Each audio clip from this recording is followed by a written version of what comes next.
నమస్కారం. Welcome to Suman TV. నేను గీతాంజలి. ప్రస్తుతం మనతో పాటు భారతీయ శంకర పీఠం వ్యవస్థాపకులు, ప్రముఖ జ్యోతిష్యులు, ఆధ్యాత్మికవేత్త, బ్రహ్మశ్రీ అన్నవరపు తిరుపతి మూర్తి అవధాని గురువుగారు ఉన్నారు. వారితో మాట్లాడదాం. గురుగారు నమస్కారం అండి. ఓం శ్రీ మహాగణాధిపతయే నమః. ప్రేక్షకులకి ఒక ధర్మ సందేహం.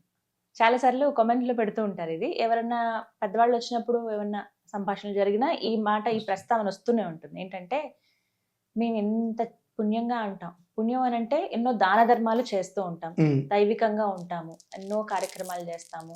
మరి ముఖ్యంగా ఏమైనా పూజలు అయితే ఫస్ట్ ముందే ఉంటాము, అన్ని జరిపిస్తాము. కానీ ఎక్కడా సుఖం కానీ సంతోషం కానీ లేదు, ఆర్థికంగా ఏమంత ఇదిగా ఉండలేదు.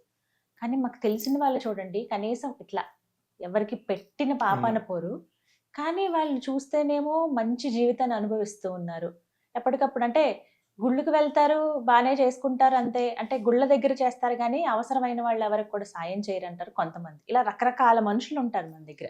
గుడికి వెళ్ళి ఇలా పాపాలు చేసే వాళ్ళందరూ కూడా గుడికి వెళ్ళి అక్కడ దేవుడికి మనకి ఏమైనా సమర్పిస్తే గనక వాళ్ళకి ఆ పాపాలన్నీ పోతాయా? దేవుడు మాలాంటి వాళ్ళని చూడడా? కేవలం డబ్బులున్న వాళ్ళకేనా అనేది కూడా ఒక భావన.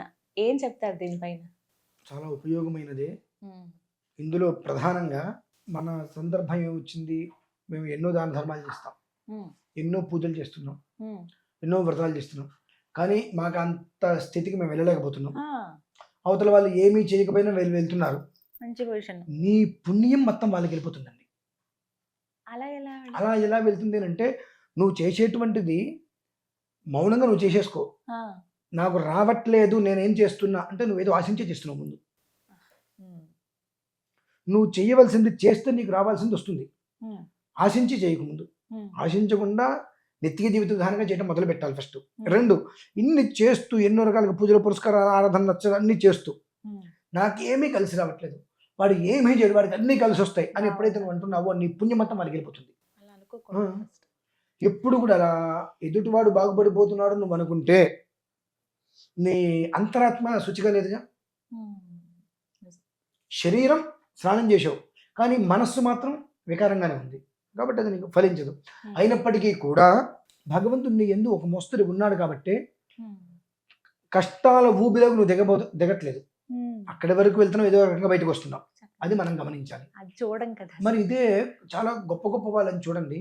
100 మంది మధ్యతరగతి వాళ్ళని, ఒక 50 మంది ధనవంతుల్ని తీసుకుంటే, ఈ 100 మంది మధ్యతరగతి వాళ్ళల్లో డబ్బు లేకపోవచ్చేమో కానీ ప్రశాంతంగా ఉన్న వాళ్ళు ఒక 80 మంది ఉంటారండి.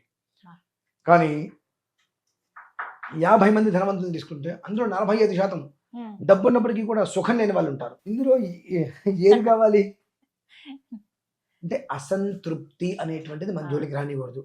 అసంతృప్తి అంటే నేను ఎంత చేస్తున్నా నాకేం దక్కట్లేదు అంటే అసంతృప్తి. రెండు, గుళ్ళోకి వెళ్తే చేసేటువంటి పాపాలన్నీ గుళ్ళోకి వెళ్తే పోతాయి అంటే ఎక్కడికి పోవమ్మా. పుణ్యం సంప్రాప్తమవుతుంది, పుణ్యం వస్తుంది, కానీ పాపం అనేటువంటిది ఎక్కడికి పోదు. ఖచ్చితంగా కూడా యథావిధి హుతాగ్నినాం, నువ్వు చేసింది ఏదైతే ఉన్నదో ఆ చేసినటువంటి దాని యొక్క కర్మ ఫలితం ఖచ్చితంగా తీసుకుంటాం. మంచి అయితే మంచి తీసుకుంటాం, చెడు అయితే చెడు తీసుకుంటాం. అంతేగాని మనం ఎన్నో పాపాలు చేసేసి గుళ్ళోకి నమస్కారం చేసుకుంటే మనకు పాపాలు పుణ్యం వస్తుంది. పుణ్యం అయితే ఎక్కడికి పోదు, కానీ పాపం మాత్రం ఒక సమయంలో చక్కగా అనుభవించేలా చేస్తుంది. అది మనం చూస్తూ ఉంటాం. డబ్బేం చేయాలో తెలియక కోపాలు వచ్చే నష్టమేం లేదు, ఉన్నది అదే. డబ్బేం చేయాలో తెలియక 2 లక్షలు 3 లక్షలు పిల్లలకి బైకులు కొనిస్తారు. వాళ్ళు దాని మీద స్టంట్లు చేసేసి కాళ్ళు చేతులు ఎగరకొట్టుకుంటారు.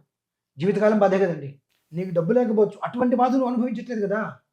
అందులో కూడా నువ్వు ఎందుకు వాళ్ళతో పోటీ పడలేకపోతున్నావు? మరి నువ్వు పోటీ పడితే ప్రధానంతో పడు. ఇక్కడ మనం చేసే చిన్న చిన్న మిస్టేక్లు అండి ఎలా ఉంటాయంటే, కర్మ దీనికే నేను మీకు ఒక డబ్బులు ఇవ్వాలి, డ్యూ టైం దాటిపోయింది, ఇవ్వట్లా, ఎగ్గొట్టేసా. ఇక నా మనసులో ఎట్లయినా ఎగ్గొట్టేద్దామని అనిపించింది. నా కారుకి ఏదో దెబ్బ తగిలింది, నా కర్మ ఇంతే ఉంది, ఈ సంవత్సరం అంతా నాకు కలిసి రాలేదు, నా కారు దెబ్బ తగిలింది, నువ్వు వాడికి ఇస్తే 10,000. ఇప్పుడు నీ కారు నువ్వు బాగు చేయించుకోవడానికి 30-40 వేలు నీకు.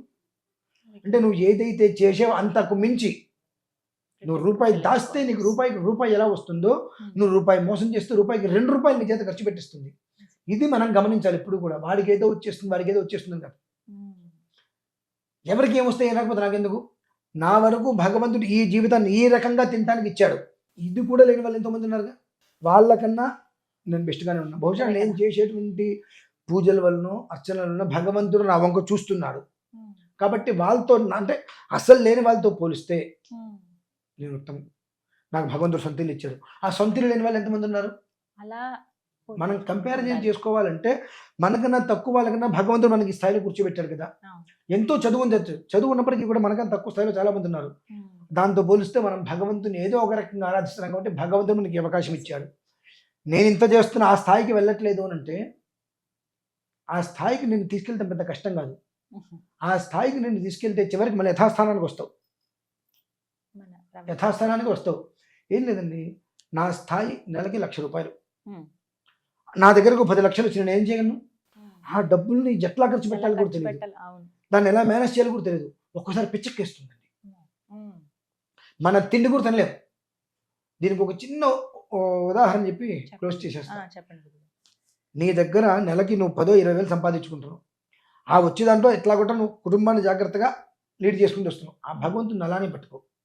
ఒక్క రోజు వస్తుంది నిన్ను పట్టుకునే రోజు. ఆ రోజు కోసం నువ్వు ఎదురు చూడాలి. అదేంటంటే నువ్వు చేసిన ఎన్నో కర్మ ప్రారంభాలు ఒక్కొక్కటి ఒక్కొక్కటి ఒక్కొక్కటి ఒక్కొక్కటి నువ్వు చేసేటువంటి పూజలకి ఒక్కొక్కటి కర్మ ప్రారంభం తొలుగుతూ వస్తుంది. నువ్వు ఒక అర్చన చేయగానే నీకు నువ్వు చేసిన కర్మలో ఒకటి తొలగింది. ఎప్పుడైతే నువ్వు అవతల వ్యక్తి గురించి వాడు ఎదిగేశాడు వాడు ఏం చేయకపోయినా అన్నావో వాడి పాపానికి నువ్వు కారకుడవుతున్నావు, నువ్వు పుచ్చేసుకుంటున్నావు. ఇక నీకు పాపం తగ్గి పుణ్యం పెరిగింది ఉపయోగం. కాబట్టి అసంతృప్తి నీ జోలికి రాలేదు. ఒక బిచ్చగాడండి పాపం, ప్రతిరోజు 10 ఇళ్ళు తిరిగి భౌతిక భిక్షాంది అని చెప్పి ఇంత అన్నం దొరికేది రోజు తినేవాడు. అతని నిత్య జీవితం అయిపోయింది అది. ఒక టైంలో ఒక పెద్దతను చూసి రోజు ఇతను ఇట్లా భిక్ష చేసుకుంటున్నాడు, ఒకవేళ వర్షం వచ్చింది 2 రోజులు ఎవరింటికి వెళ్ళినా ఎవరు పెట్టరు కదా అతని పరిస్థితి అని చెప్పి ఒక 100 రూపాయల నోట్ అతనికి ఇచ్చిన ఆయన నీకు ఎప్పుడైనా లేని రోజు కడుపుండ తినవయ్యా అన్నాడు. ఆ 100 రూపాయలు అతని దగ్గరికి వచ్చేటప్పటికి అతనికి సంబంధం లేదు కదా అది. వచ్చేటప్పటికి ఆ 100 రూపాయలు జేబులో పెట్టుకున్నాడు. హోటల్కి వెళ్ళాడు తిందామని. రోజు భిక్షం ఎత్తుకుంటున్నాడు కదా, ఇప్పుడు నా దగ్గరికి 100 రూపాయలు తీసుకొచ్చి వచ్చాడంటే వీళ్ళు ఎవరినో కొట్టి డబ్బు తీసుకున్నాడు, దొంగతనం చేశారని చెప్పి నన్ను అనుమానిస్తారు అని ఎక్కడికి ఖర్చు పెట్టలేకపోయాడు. గుర్తున్నాడు. అది జేబులో ఉంది కాబట్టి నా దగ్గర 100 రూపాయలు ఇప్పుడు నేను అడుక్కోవడం ఏంటి? రోజు భౌతిక భిక్షా దేహాన్ని వెళ్తున్నా, ఇవాళ నా దగ్గర 100 రూపాయలు ఉన్నాయి కాబట్టి నేను అడుక్కోవడం ఏంటి? ఇంకా నేను అడుక్కోను అని అక్కడే కూర్చున్నాడు. 2 రోజులైంది. వీళ్ళందరూ రోజు అతను వస్తున్నాడు అంటే కుటుంబ సభ్యుల్లో ఒక వ్యక్తిగా భావించి రోజు అతనికి ఒక ముద్ద పక్కన పెట్టేవారు. 2 రోజులకి రావట్లా. ఏమయ్యాడు అర్థం కావట్లా. 2వ రోజు రాత్రి అతనికి బాగా కడుపు మంట వేయటం మొదలుపెట్టింది. ముడుచుకుని ఇలా పట్టుకుంటాడు జేబుని. వీడి దగ్గర 100 రూపాయలు ఉన్నాయన్న విషయం ఎవరికైనా తెలిస్తే వీడిని కొట్టి ఆ డబ్బు తీసుకుపోతాడేమో అని చెప్పి అర్ధరాత్రి అయ్యేటప్పటికి అప్పుడు జ్ఞానోదయం అయ్యి భగవంతుడా నాకు ఇదొద్దు, ఈ డబ్బు నాది కాదని చెప్పి తీసుకెళ్ళి హుండీలో వేసేసి అమ్మయ్యా నా జీవితం నాకు వచ్చేసింది అనుకున్నాడు. అందుకనే భగవంతుడు కూడా నీకు ఏ టైంలో ఏది రావాలో అది ఇస్తాడు. ఏది పడితే అది నీ దగ్గరికి వస్తే దాన్ని పట్టుకొని నువ్వు ముందుకెళ్ళో వెనక్కి వెళ్ళో అక్కడ ఇరుక్కుపోతావు. కాబట్టి నువ్వు చేయవలసింది నువ్వు చెయ్యి. నీకు రావాల్సింది నీకు దక్కవలసింది ఆయన ఇస్తాడు.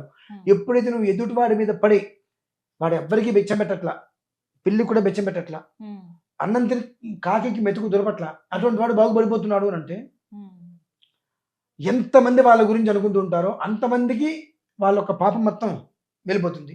వీళ్ళు చేసుకునే పుణ్యం మొత్తం వాళ్ళకి పెరుగుతూ ఉంటుంది. కానీ వాళ్ళు చేసిన పాపానికి ఒక శిక్ష అనుభవిస్తారు. ఇలానే అంటే కుటుంబంలో భర్త అంటే భార్యకి వాల్యూ ఉండదు, భార్య అంటే భర్తకి ఇది ఉండదు. ఒక ఇంట్లో ఎందుకుంటారో తెలియదు, ఎవరు ఒకరితో మాటలుండవు. కొడుకుని తల్లి క్షమించదు, భర్తని భార్య క్షమించదు, ఈ తండ్రిని కొడుకు క్షమించడు. ఆ కొడుకు లేదంటే బాగా చెడు తిరుగు అలవాటు పడిపోయి రకరకాలుగా అన్ని అలవాటు చేసేసుకొని కుటుంబం పరుగు తీయడానికి సిద్ధంగా ఉంటాడు.